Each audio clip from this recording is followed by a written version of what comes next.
حریق کی باتوں نے شیخ الجبال سنان کو انتہائی وحشت میں مبتلا کر دیا تھا۔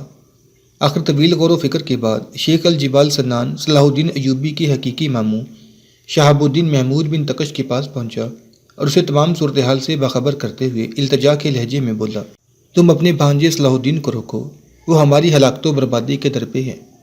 شیخ الجبال کی بات سن کر شہاب الدین محمود بن تقش سوچ میں پڑ گیا کہ وہ صلاح الدین سے باطنیوں کی جان بخشی کے لیے سفارش کرے یا نہ کرے۔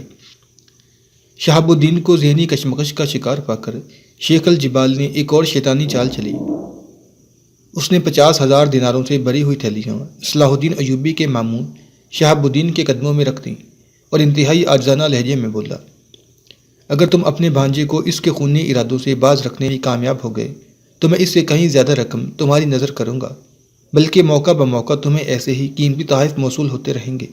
صلاح الدین ایوبی کا ماموں شہاب الدین فطرتاً لالچی انسان نہیں تھا، مگر عام انسانوں کی طرح عیش و آسائش کی زندگی گزارنا چاہتا تھا۔ مصر، دمشق اور اڈیسا کے علاقوں پر قابض ہو جانے کے بعد شہاب الدین نے کئی بار بھانجے سے درخواست کی تھی کہ وہ اسے بھی کوئی بڑی جاگیر عطا کرے تاکہ اس کی باقی زندگی خوشحالی کے ساتھ گزر سکے، مگر صلاح الدین ایوبی نے یہ کہہ کر ماموں کی درخواست مسترد کر دی تھی کہ یہ تمام جاگیریں عوام کی ملکیت ہیں، ان پر میرا یا میرے اہل خاندان کا کوئی حق نہیں، اب جتنی خدمات انجام دیتے ہیں اس کا معاوضہ آپ کو مل جاتا ہے، اس سے زیادہ میرے اختیار میں کچھ نہیں۔ شہاب الدین محمود بن تقش صلاح الدین کی طرف سے مایوس ہو چکا تھا، اس لیے اس نے حشیشان کے امام شیخ الجبال کی طرف سے پیش کی جانے والی بھاری رشوت قبول کر لی اور تیز رفتاری کے ساتھ صلاح الدین ایوبی سے ملنے کے لیے روانہ ہو گیا۔ جب شہاب الدین محمود بن تقش اپنے بھانجے سے ملنے روانہ ہوا تو اس وقت صلاح الدین ایوبی دمشق میں مقیم تھا اور شام کی حشیشان پر فیصلہ کن حملہ کرنے کی منصوبہ بندی کر رہا تھا۔ پھر ماموں اور بھانجے کی تنہائی میں ملاقات ہوئی۔ بیٹے، تم اس وقت دو طرفہ جنگ میں مصروف ہو، شہاب الدین محمود بن تقش نے گفتگو کا آغاز کرتے ہوئے کہا۔ ایک طرف خاندان زنگی کے دو طاقتور افراد سیف الدین اور سلطان ملک صالح ہیں اور دوسری طرف پوری صلیبی دنیا ہے۔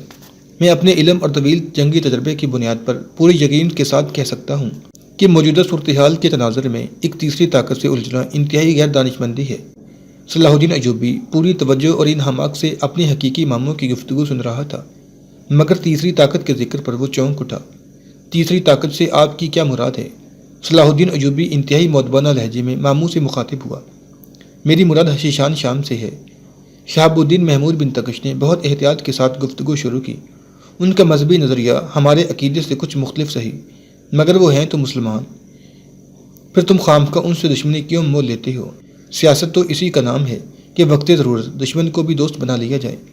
اگرچہ صلاح الدین ایوبی اپنے ماموں کا بہت احترام کرتا تھا، مگر اس وقت شہاب الدین محمود بن تقش کی گفتگو سن کر اس کے چہرے پر ناگواری کا رنگ ابھر آیا، تاہم اس نے شائستگی اور احترام کا دامن ہاتھ سے نہیں چھوڑا۔ مجھے اس بات سے شدید دکھ پہنچا ہے کہ آپ ان گمراہوں کو مسلمان سمجھتے ہیں۔ صلاح الدین ایوبی کے لہجے سے انتہائی اذیت و کرب کا اظہار ہو رہا تھا۔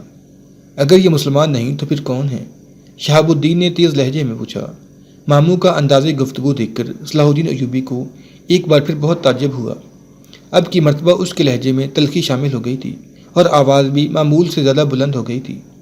میری سمجھ میں یہ بات نہیں آ رہی کہ آخر آپ حشیشان شام کی وکالت کیوں کر رہے ہیں؟ اس لیے کہ ان کے امیر شیخ الجبال نے مجھ سے اس بات کی شکایت کی ہے کہ تم اس کے ہم عقیدہ لوگوں پر بیجا مظالم ڈھا رہے ہو، یہاں تک کہ تم نے ان کی چھوٹی چھوٹی بستیاں اجاڑنی شروع کر دی ہیں۔ مجھے یہ بھی بتایا گیا ہے کہ اس مہم کے بعد تم ان کے مرکز پر حملہ کر کے باطنیوں کی نسلیں تک مٹا دو گے۔ یہ کہتے کہتے شہاب الدین محمود بن تقش کی آواز میں کسی قدر سختی پیدا ہو گئی تھی۔ قدرت نے صلاح الدین ایوبی کو شجاعت و استقامت کے ساتھ ذہانت و فراست بھی بخشی تھی۔ وہ ایک لمحے میں سمجھ گیا کہ شہاب الدین کی اس گفتگو کے پس پردہ کون سے محرکات شامل ہیں۔ شیخ الجبال نے آپ کو یہ نہیں بتایا کہ اس نے والی موصل سیف الدین اور والی حلب سلطان ملک صالح سے ایک بہت بڑی رقم لے کر مجھے صفحہ ہستی سے مٹانے کی قسم کھائی ہے، اور اس سلسلے میں وہ 2 مرتبہ اپنی سی بھرپور کوشش بھی کر چکا ہے۔ اگر حق تعالیٰ کی ذات پاک میری حامی و ناصر نہ ہوتی تو میں اس وقت آپ سے گفتگو کرنے کے بجائے زیر خاک سو رہا ہوتا۔ یہ کہتے کہتے صلاح الدین ایوبی کے لہجے سے بہت زیادہ تلخی جھلکنے لگی تھی۔ شہاب الدین محمود بن تقش نے اندازہ کر لیا تھا کہ اس کا بھانجا مذہبی معاملات میں بہت زیادہ جذباتی اور حساس ہے، اس لیے اس نے صلاح الدین ایوبی کو نرم کرنے کے لیے نیا طریقہ اختیار کیا۔ شیخ الجبال سنان اپنی اس اضطراری حرکت پر بہت زیادہ نادم ہے۔ اس نے مجھ سے وعدہ کیا ہے کہ وہ آئندہ تمہیں اپنا بہترین دوست تصور کرے گا، بلکہ یوں کہو کہ اس نے مجھے ثالث بنا کر بھیجا ہے تاکہ میں شیخ الجبال اور تمہارے درمیان دوستی کا رشتہ قائم کرا دوں۔ شیخ الجبال جیسے شیطان کی بیجا حمایت اور وکالت پر صلاح الدین ایوبی کا خون کھول اٹھا تھا، مگر اس نے اتنے قریبی رشتے کی پاسداری کے لیے انتہائی ضبط و تحمل سے کام لیا۔ میرے آقا صلی اللہ علیہ وسلم کی حدیث پاک ہے کہ مومن ایک سوراخ سے 2 بار نہیں ڈسا جاتا، مگر میں تو 2 بار ڈسا جا چکا ہوں اور اب تیسری بار کی تیاری ہے۔ اگرچہ صلاح الدین ایوبی کی آواز دھیمی تھی، لیکن اس کے لہجے میں شدید طنز پوشیدہ تھا۔ شہاب الدین محمود بن تقش نے ایک بار پھر اپنے بانجے کو یہ یقین دلانے کی کوشش کی کہ آئندہ شیخ الجبال اور اس کی جماعت تمہارے معاملے میں انتہائی دوستانہ روش اختیار کریں گے۔ ابھی شہاب الدین کی بات مکمل ہونے بھی نہیں پائی تھی کہ صلاح الدین ایوبی درمیان میں بول اٹھا۔ اب اس کی قوت برداشت جواب دے چکی تھی۔ اس نے بآواز بلند کہا، مجھے حق تعالیٰ کی مدد کے سوا کسی کی دوستی درکار نہیں۔ یہ میرا اور شیخ الجبال کا معاملہ ہے، براہ کرم آپ درمیان سے ہٹ جائیں۔ صلاح الدین، میں خوب جانتا ہوں کہ تم نے اپنے بہت سے دشمنوں کو معاف کیا ہے، اگر سنان کو بھی معاف کر دو گے تو یہ تمہاری اعلیٰ ظرفی کا ایک اور عظیم الشان مظاہرہ ہوگا۔ دوسرے یہ کہ میری بات بھی رہ جائے گی۔ شہاب الدین محمود بن تقش صلاح الدین ایوبی کے غصے کو کم کرنے اور اس سنگین مرحلے کو ٹالنے کی ہر ممکن کوشش کر رہا تھا، اور اس کی بنیادی وجہ یہ تھی کہ شہاب الدین شیخ الجبال سنان سے بہت باری رقم لے چکا تھا۔ اپنے حقیقی ماموں کا ملتجیانہ انداز دیکھ کر صلاح الدین ایوبی کا لہجہ بھی بہت زیادہ نرم ہو گیا۔ اگر شیخ الجبال اور میرے درمیان ذاتی دشمنی ہوتی تو میں اسے کبھی کا معاف کر چکا ہوتا، مگر وہ منافق و ریاکار اپنی بدعقیدگی کے سبب ملت اسلامیہ کا دشمن ہے، اور میرے نزدیک ایسے شخص کو معاف کرنا ایسا ہی ہے جیسے معاذ اللہ میں اپنے مذہب سے برگشتہ ہو جاؤں۔ شیخ الجبال ہر حال میں واجب القتل ہے۔ شہاب الدین محمود بن تقش نے حشیشان کے امام سنان کو بچانے کی آخری کوشش کی۔ چلو میں تسلیم کیے لیتا ہوں کہ شیخ الجبال راہ راست پر نہیں ہے، لیکن اگر میں سفارش کروں کہ تم سنان کے خلاف جارحانہ کارروائی بند کر دو اور اسے اس کی حال پر چھوڑ دو تو میں مذہبی معاملات میں اپنے مرحوم والدین کا بھی غلط حکم ماننے سے انکار کر دیتا۔ آپ تو پھر ثانوی حیثیت رکھتے ہیں۔ یہ کہتا ہوا صلاح الدین ایوبی اٹھ کھڑا ہوا۔ اس کا لہجہ سخت تھا اور چہرے سے شدید ناگواری جھلک رہی تھی۔ صلاح الدین کا جواب سن کر شہاب الدین محمود بن تقش بھی غصے میں آ گیا، اور اس نے اپنے حقیقی بانجے کو انتہائی سخت لہجے میں مخاطب کرتے ہوئے کہا، تمہیں اقتدار نے مغرور اور سرکش بنا دیا ہے، یہاں تک کہ تم بزرگوں کا احترام بھی بھول گئے ہو۔ صلاح الدین ایوبی جاتے جاتے پلٹا اور بہت مؤدبانہ لہجے میں بولا، میں بزرگوں کا احترام نہیں بھولا ہوں، مگر آپ کے دل سے یقیناً خوف الہی رخصت ہو گیا ہے، ورنہ ایک دشمن اسلام کی حمایت میں اتنے سرگرم نہ ہوتے۔ حق تعالیٰ میری بدگمانی کو معاف کرے، مجھے یوں محسوس ہوتا ہے جسے آپ نے آخرت کے بدلے دنیا خرید لی ہے، وہ دنیا جو نہایت بے وفا اور سخت بے اعتبار ہے۔ یہ کہہ کر صلاح الدین ایوبی کمرے سے نکل گیا۔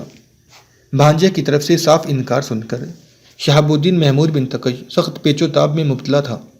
بار بار ایک ہی بات سوچ رہا تھا کہ ناکامی کی صورت میں شیخ الجبال سنان کی طرف سے دی ہوئی رشوت واپس کرنی پڑے گی، اور وہ اتنی بڑی رقم لوٹانا نہیں چاہتا تھا۔ اپنے ماموں شہاب الدین محمود بن تقش سے گفتگو کے بعد صلاح الدین ایوبی نے صورتحال کا صحیح اندازہ کر لیا تھا، اس لیے وہ شیخ الجبال اور اس کے آدم خور حشیشان کو سنبھلنے کا موقع نہیں دینا چاہتا تھا۔ والی مصر 5000 منتخب سپاہیوں کو لے کر شام کی پہاڑی علاقے کی طرف بڑھا، جہاں باطنیوں کا مضبوط مرکز تھا۔ صلاح الدین کے ساتھ وہ شہ سوار تھے جو گریلا جنگ کے ماہر ہونے کے ساتھ ساتھ پہاڑی علاقوں میں بھی لڑنے کے ماہر تھے۔ شیخ الجبال سنان اپنی زمیندوز پناہ گاہ میں مسرور و مطمئن بیٹھا تھا۔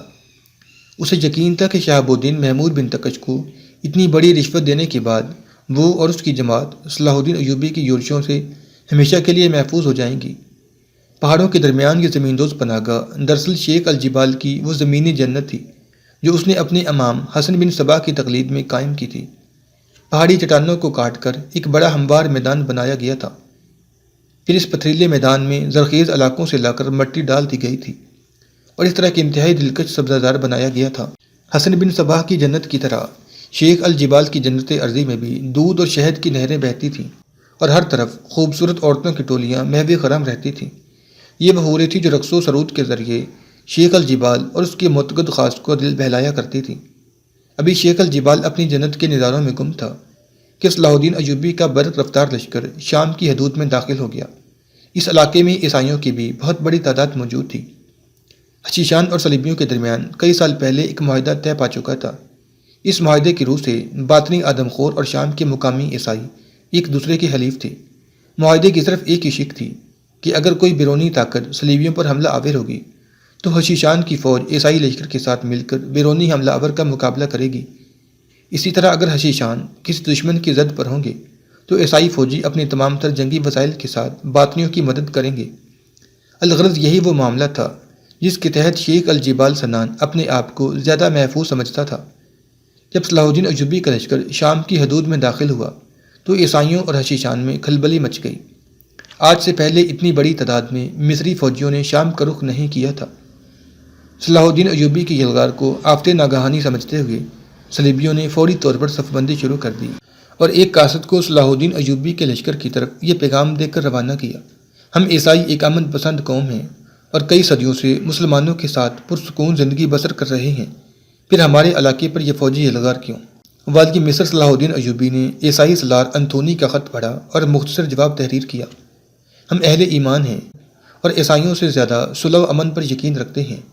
ہماری یہ جنگ ان بدعقیدہ حشیشان کے خلاف ہے جو بظاہر مسلمانوں جیسے نام رکھتے ہیں مگر در پردہ وہ ملت اسلامیہ کو مسلسل نقصان پہنچا رہے ہیں، اور مجھے یہ بھی معلوم ہے کہ صلیبیوں اور حشیشان کے درمیان ایک جنگی معاہدہ بھی موجود ہے جس کے تحت تم دونوں ایک دوسرے کے حلیف قرار پائے ہو۔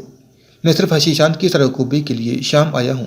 اگر اس معاہدے کے تحت عیسائی فوجی میرے راستے میں مزاحم ہوئے تو پھر میری یلغار صلیبیوں کے خلاف بھی کھلا ہوا اعلان جنگ ہوگا۔ میں تم پر واضح کیے دیتا ہوں کہ یہ جنگ مختصر اور محدود نہیں ہوگی، خواہ اس کا نتیجہ میری ہلاکت و بربادی کی صورت میں ظاہر ہو، مگر میں اپنے آپ سے عہد کر چکا ہوں کہ جب تک میرا ایک سپاہی بھی زندہ رہے گا اس وقت تک یہ جنگ جاری رہے گی۔ عیسائی سالار انتونی نے صلیبیوں کے خلاف صلاح الدین کی کئی مارکہ آرائیوں کے قصے سنے تھے، مگر اپنے اس خط میں والی مصر گہرے مجسم نظر آ رہا تھا۔ صلاح الدین ایوبی کے تحریر پڑھ کر سالار انتونی بری طرح خوفزدہ ہو گیا۔ اس نے فوری طور پر اپنے قاصد کو دوسرا خط دے کر والی مصر کے پاس بھیجا جس میں صاف صاف تحریر تھا: میں حاکم مصر کو یقین دلاتا ہوں کہ حشیشان اور عیسائیوں کے درمیان ایسا کوئی جنگی معاہدہ موجود نہیں ہے۔ آپ تک پہنچنے والی اطلاعات محض افواہوں پر مبنی ہیں۔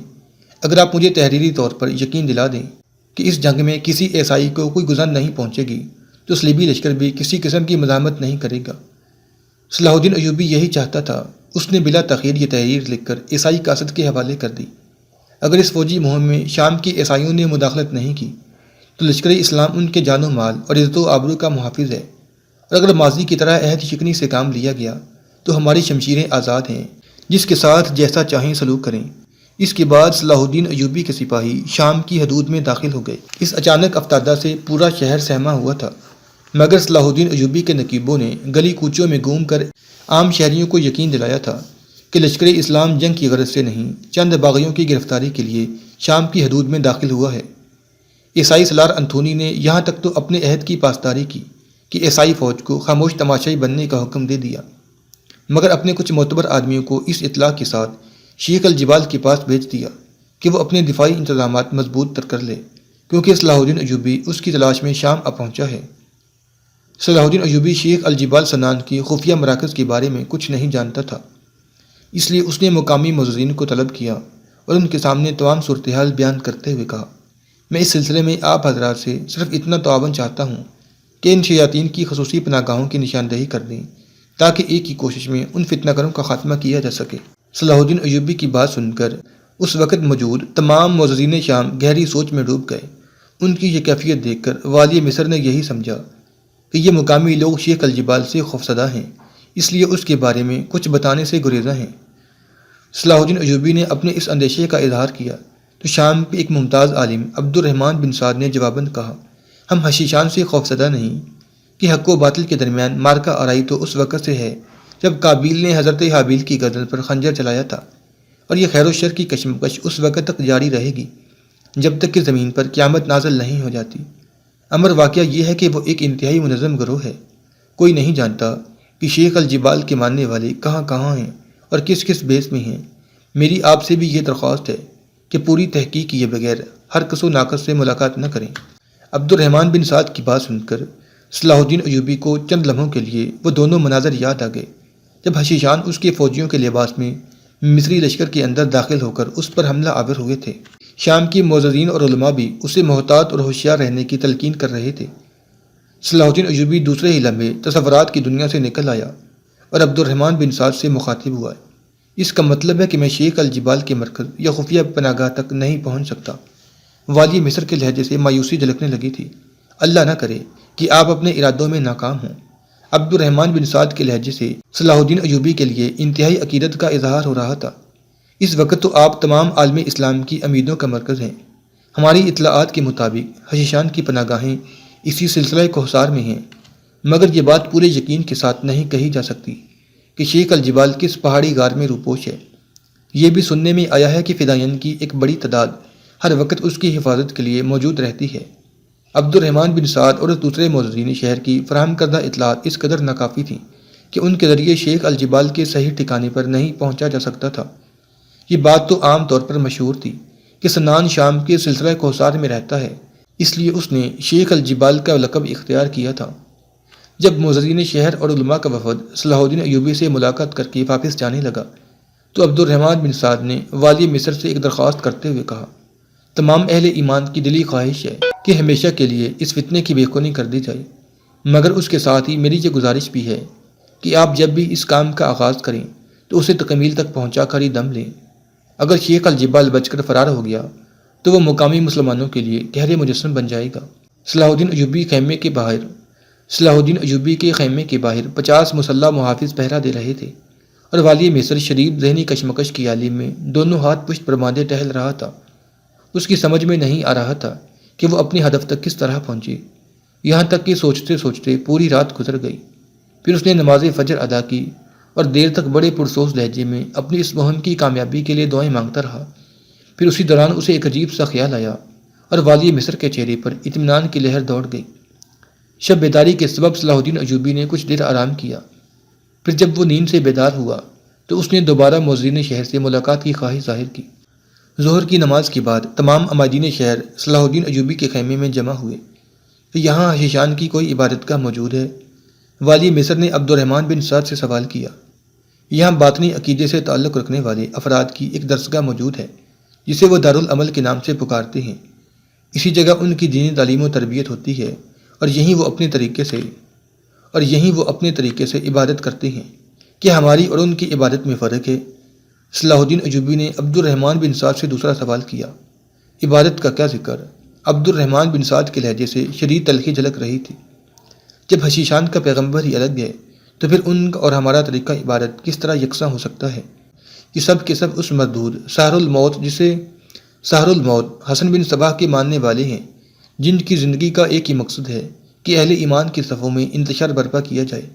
ان لوگوں کا پہلا ہدف وہ راسخ العقیدہ مسلمان ہوتا ہے جو اسلام کی ترویج و ترقی میں سرگرم نظر آتا ہے۔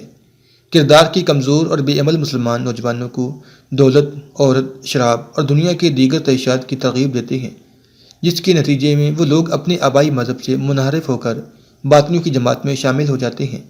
اس طرح اس آدم خور فرقے کی جمعیت میں روز بروز اضافہ ہی ہوتا جا رہا ہے۔ عبد الرحمن بن سعد کی زبانی یہ انکشاف سن کر صلاح الدین ایوبی کے چہرے پر شدید نفرت و غضب کا رنگ نمایاں ہو گیا۔ پھر کچھ دیر کے لیے والی مصر کے ذہن میں اپنے حقیقی ماموں شہاب الدین محمود بن دقش کا چہرہ ابھر آیا، جس نے حشیشان کے خلاف کی جانے والی کارروائی سے صلاح الدین ایوبی کو باز رکھنے کی سرتوڑ کوششیں کی تھیں۔ عبد الرحمن بن سعد کی گفتگو کی روشنی میں خود اس کا سگا ماموں حشیشان کا اعلی کار بن گیا تھا۔ یہی وجہ تھی کہ دمشق سے شام کی طرف یلغار کرنے سے پہلے صلاح الدین ایوبی نے شہاب الدین محمود بن دقش کو دمشق کے محل میں نظر بند کر دیا تھا اور اس کے کمرے کے باہر 10 تندرست و توانا مسلح محافظوں کا پہرا بٹھا دیا تھا، اور محافظوں کے لیے حکم تھا کہ شہاب الدین کوئی بھی بہانہ کرے اسے کمرے سے باہر جانے نہ دیا جائے، اور اگر زیادہ سرکشی پر ادھر آئے تو بلا تاخیر اسے زنجیریں پہنا دی جائیں۔ صلاح الدین ایوبی نے اس خیال کے تحت اپنے حقیقی ماموں کو نظر بند کیا تھا کہ کہیں شہاب الدین واپس جا کر شیخ الجبال سنان کو اس کے منصوبے سے باخبر نہ کر دے، مگر یہ کام پہلے ہی عیسائی سالار انتھونی کر چکا تھا اور تمام حشیشان نے اپنے اپنے خفیہ مورچے سنبھال لیے تھے۔ کچھ دیر بعد صلاح الدین ایوبی دوبارہ تصورات کی دنیا سے نکل کر حقائق کی فضا میں آ گیا تھا۔ اس نے کسی قدر تلخ لہجے میں عبد الرحمن بن سعد سے ایک اور سوال کیا، شام مکمل طور پر اسلامی ریاست ہے، پھر حشیشان کو یہ آزادی کس نے دی ہے کہ وہ کھلی عام اپنی شیطانی سرگرمیاں جاری رکھے ہوئے ہیں؟ عبد الرحمن بن سعد نے نہایت کربناک لہجے میں جواب دیتے ہوئے کہا، حق تعالیٰ سلطان عادل کی مغفرت کرے، جب تک وہ حیات رہے حشیشان کی سخت نگرانی کی جاتی تھی۔ سرکاری جاسوس ہر وقت کسی شکاری پرندے کی طرح ان شیاطین کے تعاقب میں رہتے تھے۔ نتیجتاً اس گروہ کی سرگرمیاں ان کی چند پناہگاہوں تک محدود ہو کر رہ گئی تھیں۔ حشیشان کے علاوہ باطنیوں کے دوسرے فرقوں پر بھی سخت پابندیاں عائد کر دی گئی تھیں، مگر سلطان عادل کے دنیا سے رخصت ہوتے ہی سلطان ملک صالح اور والی موصل سیف الدین نے ان تمام گروہوں کو مکمل آزادی دے دی۔ انجام کار یہ پہلے سے بھی زیادہ طاقتور ہو گئے۔ مزید قیامت یہ ہے کہ درپردہ ان دشمنان اسلام کو عیسائیوں اور یہودیوں کی پشت پناہی بھی حاصل ہے۔ یہی دونوں قومیں حشیشان کو مالی اور جنگی وسائل فراہم کرتی ہیں۔ اس قسم کی خبریں تو صلاح الدین ایوبی تک پہلے بھی پہنچ چکی تھیں، مگر آج ایک نہایت سکا شخص اور معتبر عالم نے نہ صرف ان اطلاعات کی تصدیق کر دی تھی، بلکہ کچھ نئے انکشافات بھی کیے تھے۔